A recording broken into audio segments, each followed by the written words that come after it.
शाहपुर शहर के रहने वाले मोहम्मद आसिफ कुछ महीने पहले यादगीर रोड पर एक दर्दनाक हादसे का शिकार हो गए थे। उनके माता पिता ने अपने बेटे को बचाने के लिए हर संभव कोशिश की। अब तक 13 लाख रुपए खर्च कर चुके हैं, लेकिन इलाज अभी खत्म नहीं हुआ। आगे के इलाज के लिए भी पैसों की सख्त जरूरत है। आसिफ के वालिद बशू मियां साहब, जो एक गरीब परिवार से ताल्लुक रखते हैं, अब तक उधार लेकर बेटे के इलाज का खर्च उठा रहे हैं।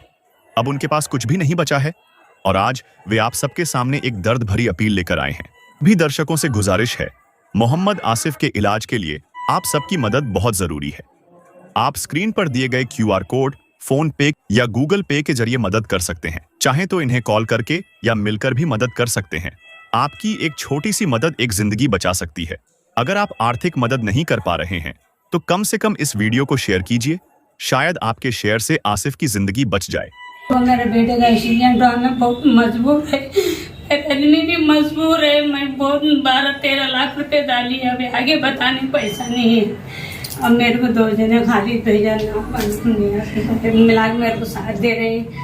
आप लोग मदद करें तो बहुत अच्छा होता। मैं तो बहुत मजबूर हूँ, लोगों माँ हूँ। मैं मेरे बेटे को बचाने की कोशिश, आपकी दुआ है। लोगों मेरे को तो आगे बोले नहीं आता। देखो साहब,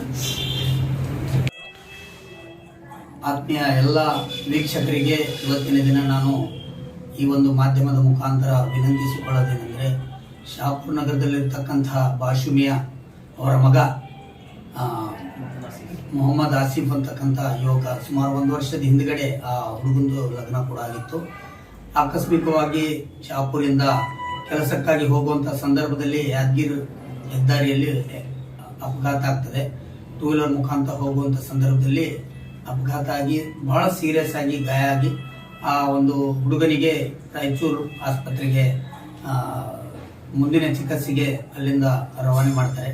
ಅಲ್ಲಿಂದ ಚಿಕಿತ್ಸೆ ಫಲಕಾರಿಯಾಗದೆ ಬೇರೆ ಬೆಂಗಳೂರಿಗೆ ಕೂಡ ಹೋಗ್ತಾರೆ. ಮತ್ತೆ ಅಲ್ಲಿ ದುಡ್ಡಿನ ಎಲ್ಲ ಇವರಲ್ಲಿ ಇರ್ತಕ್ಕಂತಹ ಮನೆ, ತಮ್ಮ ಬಂಗಾರ ಒಡವೆಗಳನ್ನು ಎಲ್ಲ ಒತ್ತಿಟ್ಟು ಅವ್ರು ಏನೇನು ಪ್ರಯತ್ನ ಮಾಡಬೇಕು, ಅವ್ರ ತಂದೆ ತಾಯಿ ಬಡವರು ನನ್ನ ಜೊತೆ ಕೂಡ ಇದ್ದಾರೆ. ಅವರು ತಮ್ಮ ಎಲ್ಲ ಇರ್ತಕ್ಕಂಥ ಇದರಿಂದ ಹುಡುಗನಿಗೆ ಉಳಿಸುವಂತ ಪ್ರಯತ್ನ ಬಹಳಷ್ಟು ಮಾಡಿದ್ದಾರೆ. ಇಲ್ಲಿವರೆಗೆ ಸುಮಾರು ಒಂದು 13 ಲಕ್ಷದ ಅವರು ಇದು ಖರ್ಚು ವೆಚ್ಚ ನೋಡ್ಕೊಂಡು ಬಂದಿದ್ದಾರೆ, ಸಾಲ ಮಾಡಿ ಅದೆಲ್ಲ ಮಾಡಿ. ಈಗ ಇನ್ನೂ ಕೂಡ ಆ ಹುಡುಗ ಗುಲ್ಬರ್ಗ ಕಿದ್ವಾಯಿ ಆಸ್ಪತ್ರೆಯಲ್ಲಿ ಆ ಹುಡುಗ ಇನ್ನೂ ಚಿಕಿತ್ಸೆ ಪಡಿತಾ ಇದ್ದಾನೆ. ಈ ಮುಂದಿನ ಚಿಕಿತ್ಸೆಗಾಗಿ ಆ ಹುಡುಗನ ಭವಿಷ್ಯಕ್ಕಾಗಿ ಇವರಿಗೆ ಸಾಲ ಆಗಿದ್ದಕ್ಕೋಸ್ಕರ ನಾನು ಎಲ್ಲ ವೀಕ್ಷಕರಲ್ಲಿ ವಿನಂತಿ ಮಾಡ್ಕೊಳ್ತೀನಿ. ನಾವು ಬಹಳಷ್ಟು ಸಂದರ್ಭದಲ್ಲಿ ಮಾಧ್ಯಮದಲ್ಲಿ ಸಾಮಾಜಿಕ ಜಾಲತಾಣಗಳಲ್ಲಿ ನಾವು ಬಂದು ವಿನಂತಿ ಕೂಡ ಮಾಡ್ತೀವಿ. ಈ ಒಂದು ವಿಶೇಷ ಸಂದರ್ಭದಲ್ಲಿ ನನ್ನ ಜೊತೆ ನಮ್ಮ ಮಾಜಿ ನಗರಸಭೆ ಅಧ್ಯಕ್ಷರಾಗಿರ್ತಕ್ಕಂಥ ಹನುಮಂತರಾಯ ಗೌಡರು ಕೂಡ, ಮತ್ತೆ ಅಬ್ದುಲ್ ಖದೀರ್ ಸಾಬ್ ಅತ್ತಾರಿ ಮತ್ತೆ ಅವರು ತಂದೆ ತಾಯಿಯವರು ಕೂಡ ನನ್ನ ಜೊತೆ ಇದ್ದಾರೆ.